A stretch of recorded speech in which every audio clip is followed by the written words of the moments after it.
Hey guys, what's up? It's Hunter here. Um, this is going to be my 3-month update and a little bit of other stuff that's been going on. Um, so I had first stage of Phalloplasty, RFF, um, in September of this year.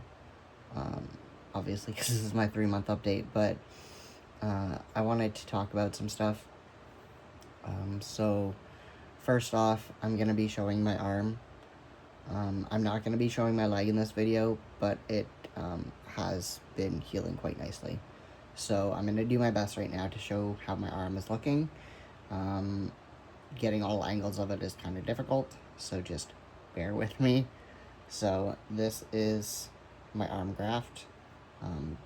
These spots are very dark because of the one day that I was outside in the cold at a job fair. This is very hard to show.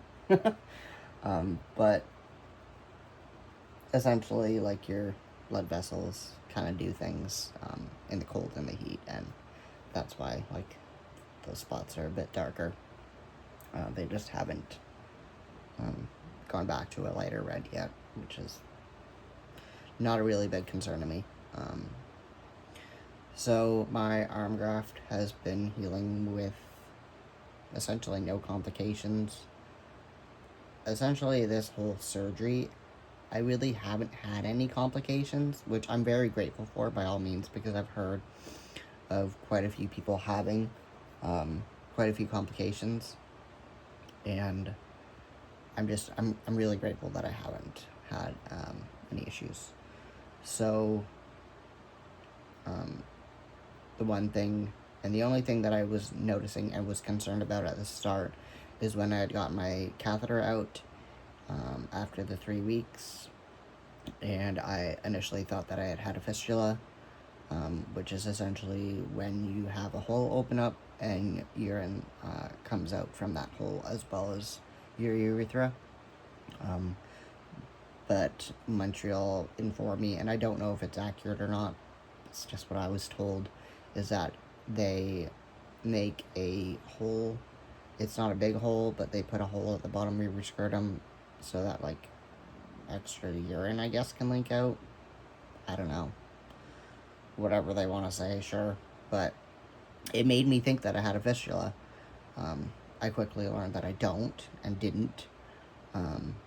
It was just the way that my urine was coming out of my urethra. It was kind of like going down my scrotum and off of my scrotum, so it seemed like I had two paths of urine, if that makes sense. So aside from that, like, I really haven't dealt with anything. I'm just dealing with, like, pain in my scrotum right now, which is pretty average. It takes a few months for that pain to kind of subside. Same with the swelling as well. Other than that, like, with my healing going well, I am currently back to work. I'm not working full on 8-hour shifts, which is a little bit unfortunate financially, but I didn't want to just immerse myself right back into work full on, knowing that I'm still dealing with pain. So right now I'm working every other day pretty well, and it's just short increments of work, so like 3 to 4 hours when I am working. So it's kind of a hit to the bank account, but I'm glad to be back to work. There is, like, the downfall, because, like, I'm not going to be on EI anymore, so I won't be getting that money. But, like, being back at work, it's just going to be less money going into my account when I do get paid, and I'm pretty sure it's going to be less than what I make with EI, which is, like, half of what I was making originally. So there's that. The other thing I wanted to discuss was prepping for stage 2. So Montreal, the way that they do it is they do stage 1, obviously, and then you can either opt for your stage 2 to be your urethra hookup, where they do your urethra hookup through the phallus so that you're able to pee standing up, or you have the option of doing your implants, so your erectile device and your testicle implants. It's not like you have to do stage 1 and then your urethra hookup and then you can do your implants. It's like you can have your stage 1, you can do your implants, and then you can have the urethra hookup. But for me personally, I just feel that doing it as getting a phallus, doing a urethra hookup, and then the implants, I feel like that just makes the most sense to me. Just because I don't know how they would go from doing the implants to then at another stage then doing your urethra hookup. But like, I've never questioned them on that, and maybe I should, so that I can kind of be more informed. But stage 2 for me, because it's going to be the urethra hookup, you have to do hair removal. You have to do it in your scrotum area because that's where they put your urethra. So they essentially take a picture when you're still in Montreal and healing, and they highlight the area that you have to do, and they send it back to you so that when you are ready to go for your hair removal, you know what area you need done.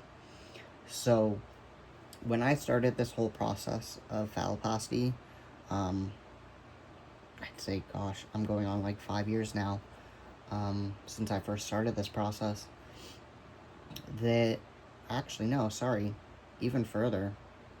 I started this process in 2017 or 2018 of like actually like getting the ball rolling for all those. But with hair removal, I started it right before COVID hit, and then COVID kind of hit and things went into lockdown and all that. So I started at one place for hair removal on my arm so that I could have phalloplasty, and I reached out to them to see if they could help me out with stage 2, because I figured I've been going to them for long enough. I'm comfortable with the people that work there, but it was kind of disappointing to find out that they actually can't help me prepare for stage 2 because they don't have people that are trained well enough in such a sensitive area, so they can't treat that area for me. I had a consultation last week, and the lady wasn't sure if she would be able to treat the area for me or not, and got back to me a few days ago and saying like, no, sorry, we can't treat this area, but I hope that, you find a place that can help you, and if you have anything that you want to reach out to us for, like, by all means, contact us. But I had a consultation. After that consultation, I essentially went onto Google and I was researching other places that could essentially do it.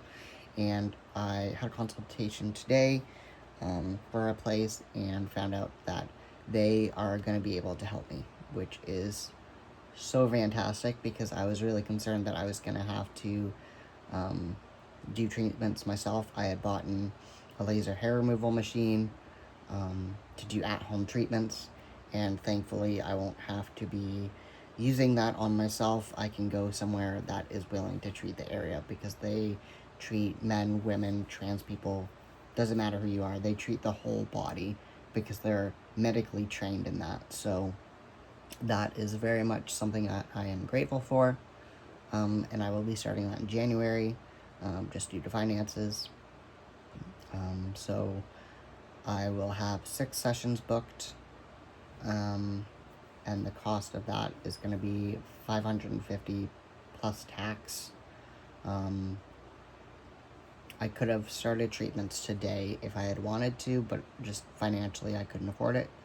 So come January, I will be starting hair removal treatments for stage 2. So I'm really hoping that it goes well, that I'm able to remove all the hair.